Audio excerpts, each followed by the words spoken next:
Hello guys, welcome back to King Designs, and today we're doing Blaze Farms. So at the moment we are on a creative version of my Let's Play world on a server. We're doing this specifically to replicate the sort of internal lag that there may be in a world that's got some things going on in it. So all the things we're going to do, all the timings, all the piston things if we do them, are factored into that, so they should then work in any world, because this is a substantially laggy world with all this redstone going on here and all the hoppers and everything else, and this will get transferred across the whole server. So if it works on here, it should work on anything. So we're doing blaze farms, and we're doing single blaze farms, so one spawner, and also duo blaze farms, so two spawners. I don't know if I get onto duo today, probably to do the single on this video. But first of all, I set up a few places in my Let's Play world which we can actually look at for these spawners. So this is a creative copy, this is not my actual Let's Play world, don't worry about that. I've got a single spawner, which is in there, we can do for a nice test. I've got a simple duo spawner, which is over here actually.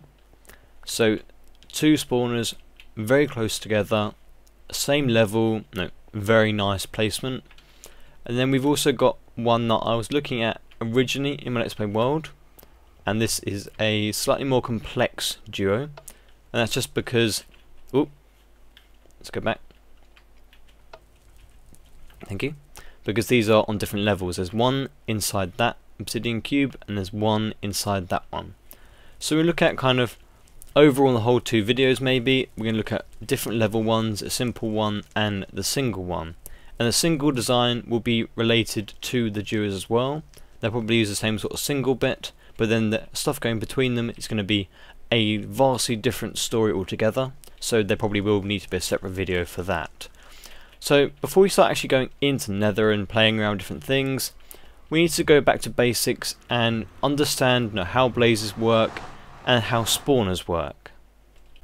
Okay, so I'm going to spend a number of hours setting this up to show you what blaze do, the properties of blaze and the properties of spawners and how we can use them in this design. This is the most important part of the video. The actual building of the blaze farm itself is not the important part, it's understanding how we should build it. Once we know that, we can build it rather quickly and we test different designs, and that'll be fine.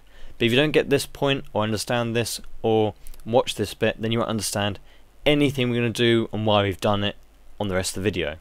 So you won't even understand why a design could be good and why a design could be bad. And this is something that people don't understand with mob spawners, because they are impossible to kind of test one design against the other in general. So we're going with this then. First of all, blaze spawners and blaze. Now blaze do spawn naturally in nether fortresses now. They also spawn in blaze spawners. Now for practical reasons, it's best to use an actual spawner to collect them up, especially if you're using mass amounts of them, so you don't hit the mob cap and you don't mess around with that.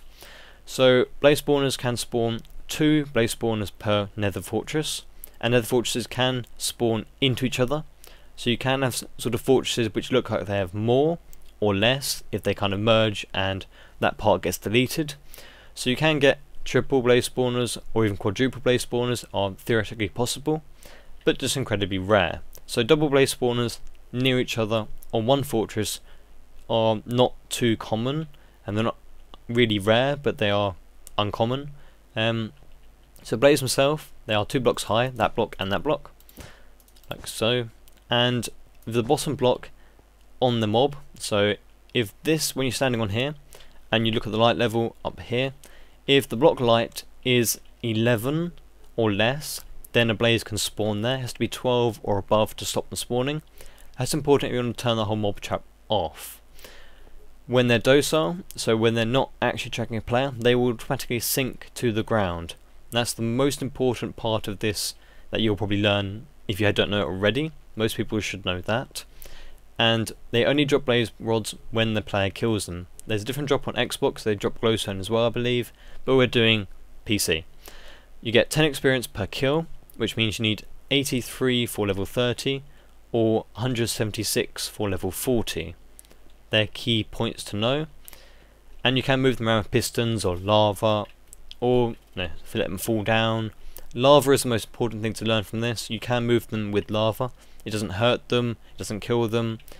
That's a good little thing to play with, and they will swim up through lava streams, so that's important as well. We'll go to the mob spawners now. This is something that some people don't understand, especially other YouTubers don't seem to quite understand the mechanics behind the rest of it I'm going to talk to you about. And these are the most important thing in making an effective design. And this is also why you cannot test one design against the next without actually understanding how it works, and then if it's good or not, depending on these next few things we're going to go through. Because of this, mobs will try and spawn from the spawner. They will try and spawn 4 mobs between 200 and 799 ticks, so between 10 and 40ish seconds. So on any mob farm you have, you could have it such that if you're tracking to, say, level 30 and you're doing 83 blaze, the minimum time is 83 divided by 4, so just over 20, so 21 times by 10, so 210 seconds could be possible to have 83 mobs spawn, which is just over 4 minutes. Under 4 minutes, around 4 minutes anyway. So possible you could get 83 blaze in 4 minutes if they go at the quickest possible time and 4 mobs spawn every single time. But equally, they could take around 40 seconds, so you could have 4 times that, so it could take 16 minutes. That's entirely possible. If you try and track one design against another and you do hundreds of hours of testing, this massive random variable here will destroy any of your results, so you cannot compare one design against the next. You can only compare them if they follow the next things we're going to go through, and that will be how you know they're more efficient. You can't actually track them on an average time because you won't ever get a positive reading. So if mobs failed to spawn, when they try and spawn 4 mobs, if all of them actually fail, so say try and spawn 4 mobs at once, if they all fail, then the spawner will then try and spawn another mob every tick until it succeeds. So if all spawns are blocked, then this clock with random clock in it, it will be delayed until it spawns at least 1 mob, and then this whole time will start again. So any sort of block that you've got blocking a spawn will make the whole process longer and longer and longer. So it's really important to make sure as many of those blocks are free as air blocks or spawn blocks as possible. Now going to spawners themselves. If you're within 16 blocks of the spawner, so if you're within 17, so 16 or less blocks away around the spawner on a big radius, then the spawner will be active. Whilst active, the spawner will spawn mobs within a 8x2x8 block volume, centered on the actual center of the spawner, and we'll go through that exactly in a second. And this is the most important bit that most people don't understand. Mobs can spawn at fractional x and z coordinates. So if you're looking at this, you say the middle bit, and if you say we're at an exact number or something in that x and z, then they don't always spawn in the middle. They might spawn on the edge, they might spawn in the corner, they can spawn at any point on the block on the x and z coordinates, but they always spawn integer y coordinates, so they always spawn on a solid block or on the top of an air block, so there or on the air block next to it. They won't spawn partway through a block. That's also very important. Now go on to this. These apply to any mob spawn you have, but these ones are going to be zombie, skelly and blaze specific because this is what their mobs happen to be too high. So vertical spawning, they are too high around. We said 8x2x8, so the actual corner of the spawn is actually here. We'll go through exactly why that is in a second. So 1 down, 1 up, there's a too high bit of that, so they can spawn where this half tab is or on top of this one. Now that means that blaze, zombies and skellies actually show to be a 4 high spawning, people think or assume, because they can spawn on here. As the mob is 2 blocks high, then they'll be above the spawner, and if they're below, then they'll be below. So basically, as a blaze is 1.8 meters high, if they spawn here, then they'll be 1.8 meters high, just less than the actual player height, because the player height, if I'm standing here, the eyes are actually your 0.62, so you're less than 1.8 meters high, so blaze should be taller than you. So if you could stand there, then they might not be able to if you've got something blocking it, but there really shouldn't be any problem with that. So basically you need this top block air If this is air, then they can spawn here. If this one is blocked, they cannot spawn here. And that's basically that. And they cannot spawn below the spawner itself, because if they try and spawn that level and they're a too high mob, they get stuck in the spawner and that spawn will fail. So this is an 8x8x2 area, just showing you here. The lower Y point on the lower X and the lower Z, which is the northwest corner. So that little tiny corner down there, that is the exact center of where we're going to do calculations from, and it's 4 either way. So that is the total spawning area which things can spawn on the Y axis, at least we look at right now. So where mobs can actually spawn not exactly in the middle, so mob could spawn here or in the corner, then if they're trying to spawn in here but one block down, then they'll fail to spawn as they get caught in a solid block on the outside. So to make this actually work, the required volume is actually 8.6 by 8.6 by 3.8. They're 1.8 meters high, so that's the 3.8, 1, 2, 3.8. And the 8.6 is actually each way.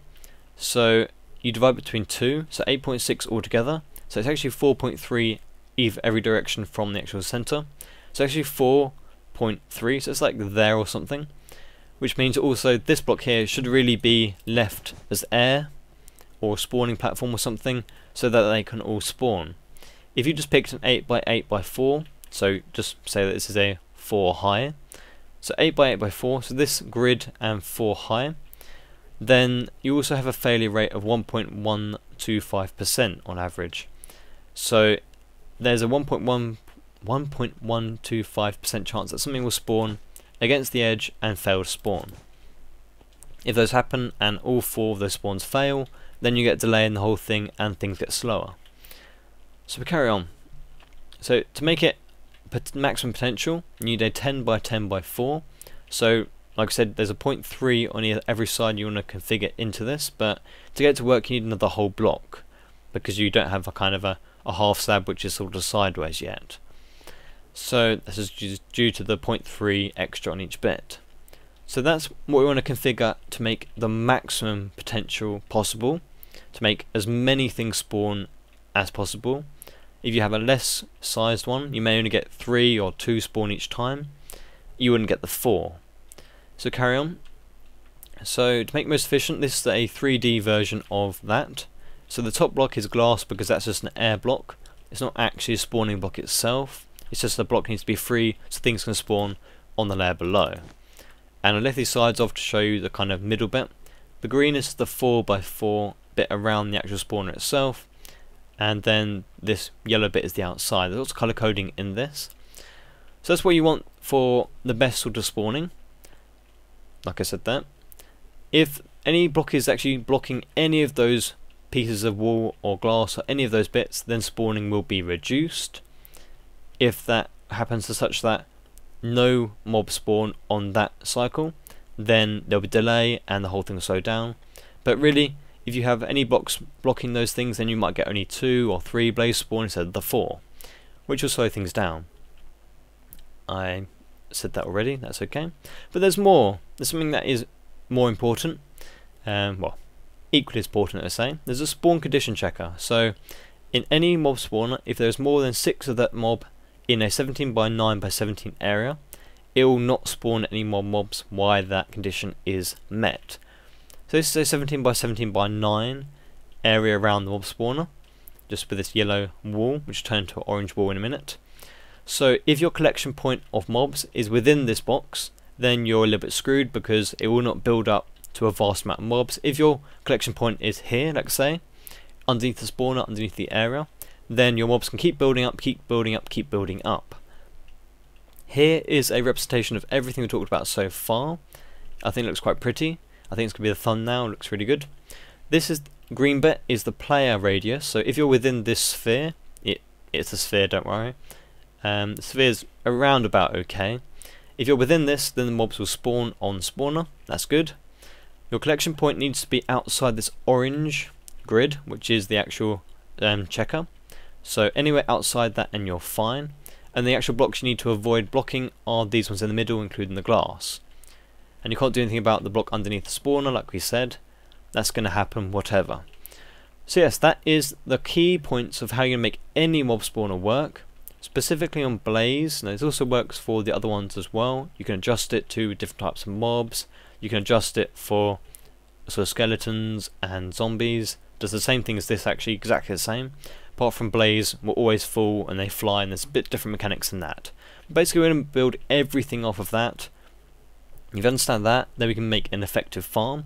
So all we need to do is go into Nether now and start building around that grid and try different designs to get our Blaze away from this within the 10 seconds, because the last key point is it doesn't really matter what you design. This is something that people don't kind of understand. It doesn't matter how slow your whole thing is or how you move things or anything else, as long as your Blaze exit this grid within 10 seconds. So that's quite a long time for Blaze to move out of the area. Otherwise, no, the next cycle can't start yet, so it won't actually stop any mob spawning. So the two key things to take away from this whole thing is such that you need to make sure things exit this area within 10 seconds, and also you want to make sure that all of those blocks in the middle are not blocked by anything, otherwise they may reduce spawning overall. So with that, we're going to go into an actual world now, and I'm going to start by doing something that might be really simple and see if that works. So, be right back. Okay, before we test our first design, I'll show you real quickly the setup I'm going to be doing for today, just so you kind of understand why it's so big. So this inner grid is the 8x8 area, so 8, 8 and such. The next one is the area we need to make the 10x10, which is what we said before, and the next one, which is the next square out, is going to be the outside border of that, such that this will be an actual physical wall and everything inside will be the trap. So that's what I'm going to do with that, and thought I'd clear that up before I carry on. So see you again in a sec. So first thing you're going to do is play with lava, because lava you can push mobs in it and they can swim up lava. But for Blaze, they will sit on the top of surface lava and not really go down. So these have got fence gates underneath, just open, so they are basically not a block, they're the same as a sign, so holding up some lava, but they will rest on top, so that's not a good idea. Next thing obviously look at is pistons. So this is the ice cream cone shape that I made on the Hermitcraft server. That's what Red Eyes dubbed it anyway, the ice cream cone. So this is basically a mass of pistons which are the biggest size of the whole spawning area you want, because it gets to the point that this is the most effective way to have the spawning part. They will always do 3 or 4 spawns normally. The only way they fail is if they're inside the actual bit in the middle, which is sometimes. And I also made sure that this bit is a glass block, so they can't spawn on top of here, otherwise they stand on top of the spawner and don't go anywhere. So this is just one of the things you have to get rid of if you want to make sure they all go down, which means if they spawn on that bit they will fail. So most often they do 3 or 4-ish, which is pretty good. Then it gets to the point that it doesn't matter how you do it, as long as you get those mobs down to a single point, and then you can kill them. If you want them in a single point, that is. If you want to just have them all spawned maximum efficiency, you can just have a drop and a big room, and you go in there and fight them if you really want to. But us Minecraft players like to keep them all in one little spot, and then kill them with potions, or punching them, or whatever. So this has got them all down to one little bit, which okay, that works. You're still inside the 16 block player range if you're standing down here, only just. So this does work. But there's a lot of pistons, and a lot of people get scared of pistons. Now, pistons are incredibly cheap. I don't know why people get so annoyed about them.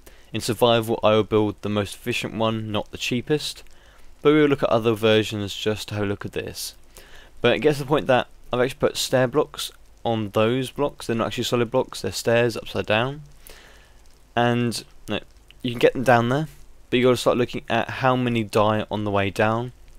So how many get hurt by pistons, how many get suffocated, how many get stuck and die, and that will then limit your efficiency. So on this, I haven't really seen any get stuck and suffocated when these are all full blocks for the pushers. Then mobs will get stuck sometimes and get crushed and die. But But yeah, stone blocks seem to work okay. Normally when you do non-solid blocks, so things like glass and stuff as pushers, then they'll get stuck inside the actual block itself. But for these, they seem to be working, because they get the full push, but they don't suffocate, which is quite nice, but hard to place though. So that's a good little test for that. As you can see, there's one stuck there for the moment, but he's not getting suffocated because he's actually inside the thing. Go look at that actually. And he eventually makes his way out. So that's no block damage in theory. So that would apply the fact that you can actually put a crusher to this whole thing, put it on a certain timer, make sure they all get down to a certain life without having some die, and then just throw your harming potion at the end. So you could just do in any sort of design, you don't need a crusher at all, just throw a poison one, that'll get hurt for a while, and then throw a harming potion. To be honest, if you got poison potions and harming potions, I got a witch farm, I might as well just do that instead of doing a silly crusher, because they're not very reliable. If they get uneven damage, you start losing some. They're not really quite worth the hassle if you can just do poison potions like they are. And that's ready yet, and chuck them in,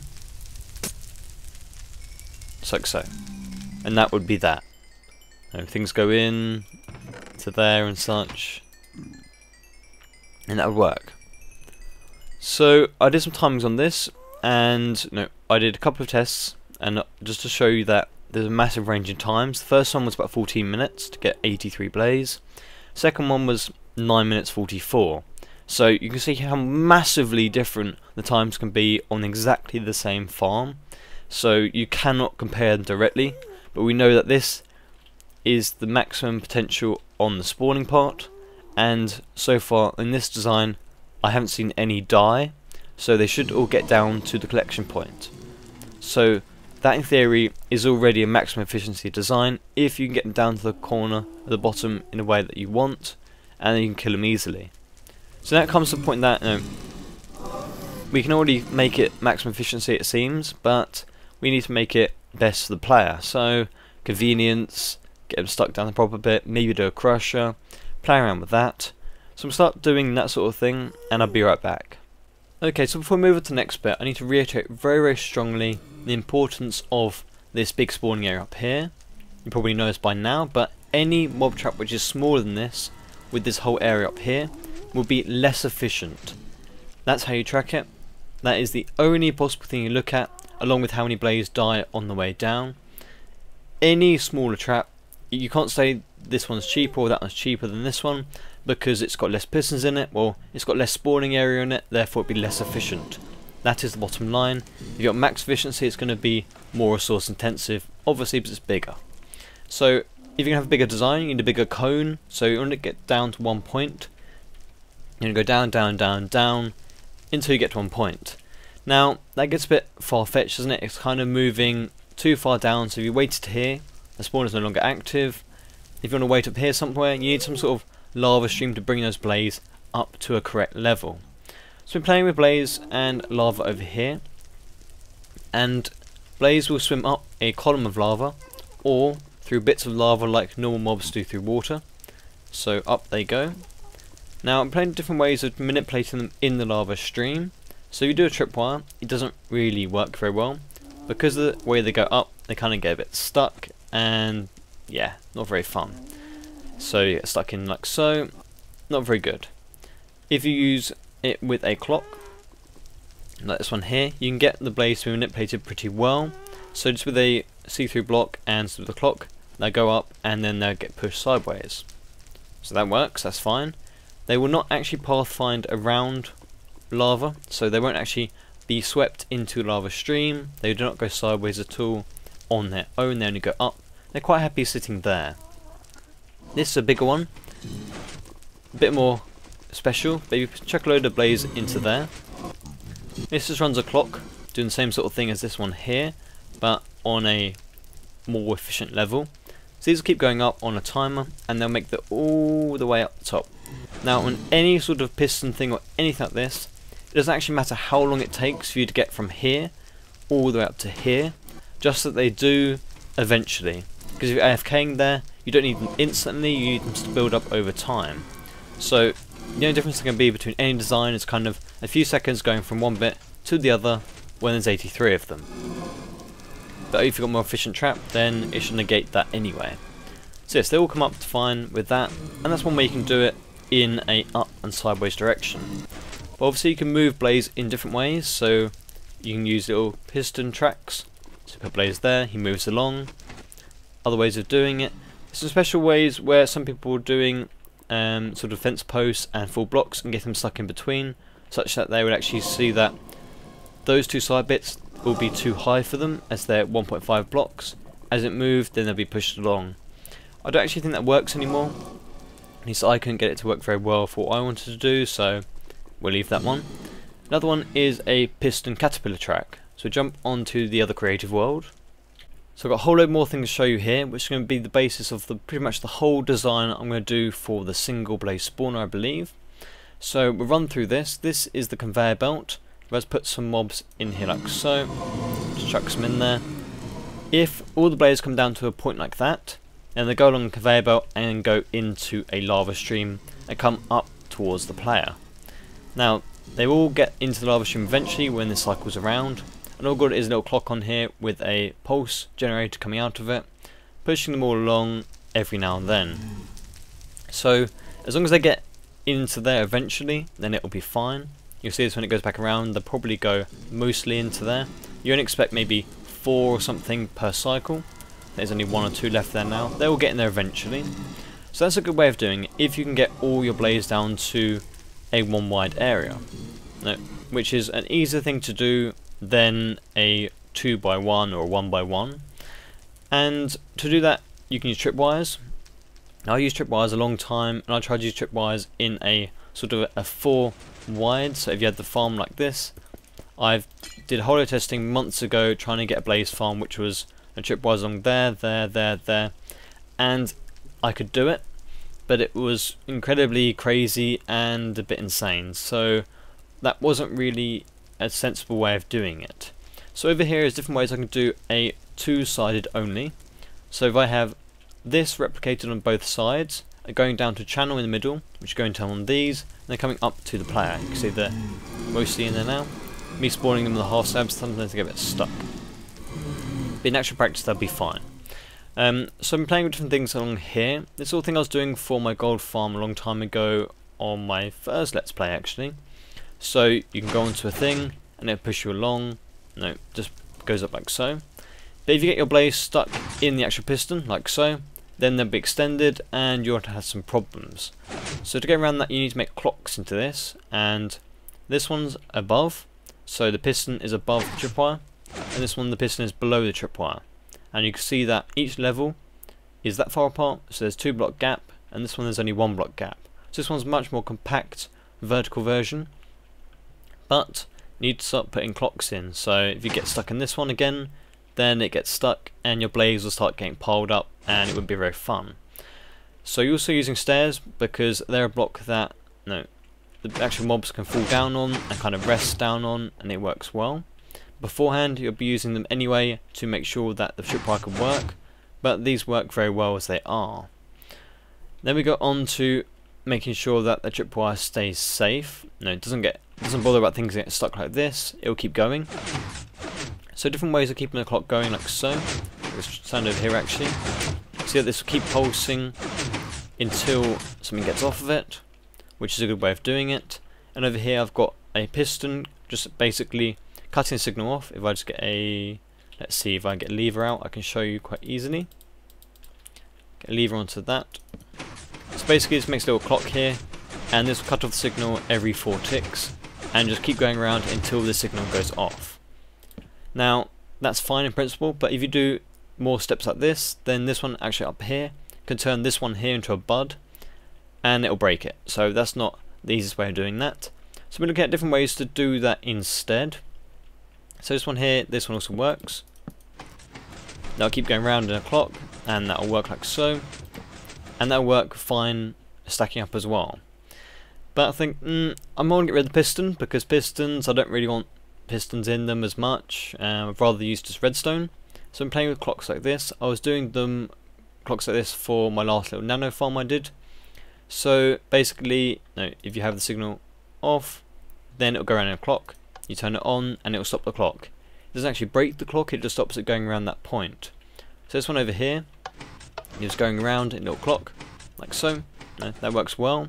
So inverts top bit and make sure that the whole thing isn't turned on by default. I quite like them. So you pile them up, you can make them work like so, and they'll work for whatever level you have.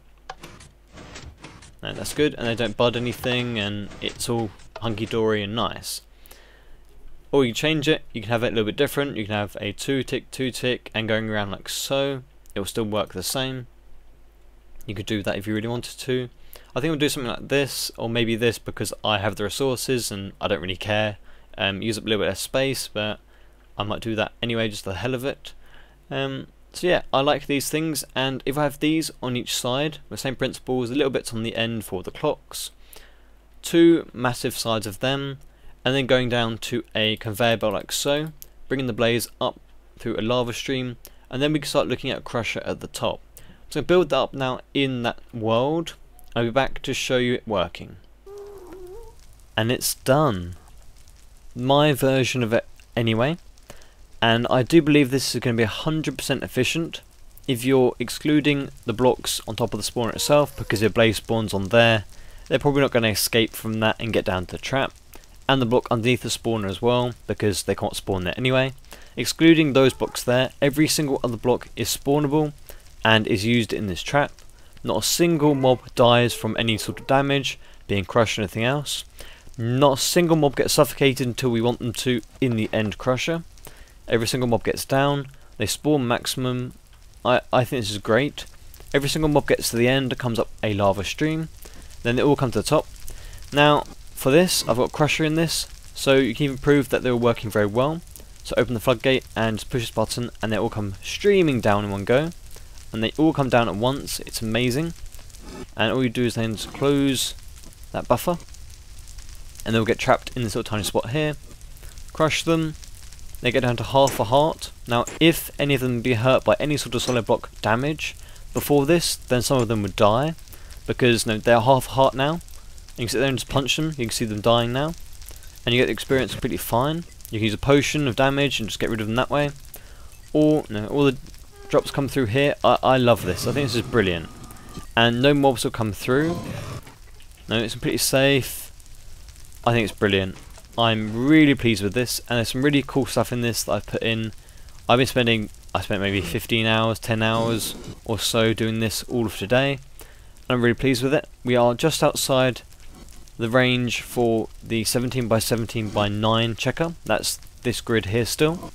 So we're away from that. We're a few blocks away from that up here. We're above, next to spawner.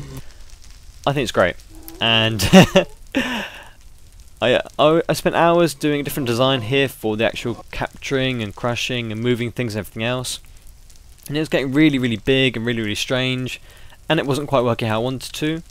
And then I had a little breakthrough. And one of these moments you look at it and you go, actually, I could do something different. So I came back to here and I thought, no, I have been moving mobs to the side. But I thought I wanted a trap such that they would kind of go up and then be pushed across, and then just float down into a nice secure chamber. Because the point is, if you want to use hoppers to pull back the drops from when they die, so there's actually a hopper underneath that bit of carpet there, then you can't actually have them coming up that chute because you can't move hoppers with pistons. So I was thinking, over here, I've moved them to the side, I've been playing with that, but how else can I do that? How can I make it work for what I want? And then I came to this. I can move them sideways, and then I can move them sideways again. Really, really simple. It just came to me after a while, and thinking this would actually work. So they come up this stream. I'll just put a few in here just to show you. Oh, fence gates. I love fence gates, but they are annoying sometimes. So these will go up. This is just showing you what's going to happen over there. On my moment, I just have a on-demand button, so they'll get stuck up here until I want them to come down. But on this little automatic clock, and they'll all fall down here, where they can be trapped, and you have hop underneath them and everything. So that is absolutely perfect, I think. I really like this. I spent so many new ideas in this. I've got loads of bits everywhere. I really enjoyed building this, and this won't be a world download because this is on my Let's Play world. it would be massive, and it's creative world and everything else. But I think I'll be building something very similar to this in my Let's Play world on a double spawner. The only thing I'll do then is to make this glass proof and mob proof in general. So you put a bit of glass all the way along here. That would be safe for the mobs in the trap. And if you're actually staying in a little room here or something, so if you've got a portal coming into this room or coming down from a roof or something in a little kind of tower, then you'll be safe as well and everything will be safe still. But you would need to make a big cage around it otherwise to be safe from ghast, but you would need to do it for any type of mob spawner in the nether anyway. But down here is I've done a clock underneath, which is shown you already, going to the pulse generator. Now this pulse generator seemed to work a lot better than another one I was looking at, so I just went with this. This then goes up the back and goes into here and activates the bottom bit. Now I can just attach a very easy little piece of wiring coming along here and pointing into this piston, just to make sure this clock turns off when I want it to, or just have a clock, or no, just a signal coming down to here or something. You can trap this off very easily, just stop the clock from working, so stop the conveyor belt. You could do that, but if you're in the area, unless you've got like a base near or something and you want to save the lag, then it's not really an important thing to turn off the clock. But yeah, if you're coming down here just for blaze, then I'll just keep the clock on. This is just showing you a shell version of what you can do. I've shown you lots of different things today with different possibilities, but I really like this one. It comes out the back like so. I like it. You can tell by my voice, I'm really pleased by this. And it's really nice little interface here, nice and compact, nice bit of carpet. So yeah, that is kind of what I had planned to show you, and I'm quite happy with this design, so I will go on and make something similar to this in my Let's Play world. All you have to do for a double one, I can just have another conveyor belt coming in into this side, just like so, and it'll go in and go up. Nothing else would need to change, apart from if we do something with minecarts, which I don't particularly want to do in my Let's Play world because they're not too reliable. And also for the minecart versions, the one on the Hermitcraft server, which I'll jump onto there now. So the one on the Hermitcraft server, which is this one, is not actually maximum potential like the one I had in the creative world, as it isn't the biggest spawning area on the top. Which would mean if you wanted this to make it work with minecarts on a duo with maximum size, then this whole thing needs to move down a couple blocks with another whole load of pistons on top of that to go down, and then right to the bottom, all this thing we need to move down again. And blades do get hurt here, they do die, so it's not particularly the most efficient duo blaze spawner, but it is less intensive on PCs. Now the one I showed you is quite intensive, and if you've got a low-end PC you might cry about it with the resources and the pistons and things, but I love it and I'm definitely going to do it for myself. So let's kind of round off today. If you really want a duo blaze spawner video specifically on things alternative just than conveyor belt, then do tell me and really leave a like, because it's going to have a lot of people wanting to see that to me do that, because this video took a very long time to make, but I'm very pleased with the result. So I thank you for joining me, guys. Please leave a like. This is a tremendous video, and if you survived this video, well done. Give yourself a pat on the back, have a cookie, and say thank you in the comments for the cookie so I know. See you guys. I'll see you on the Let's Play world when I've built my one.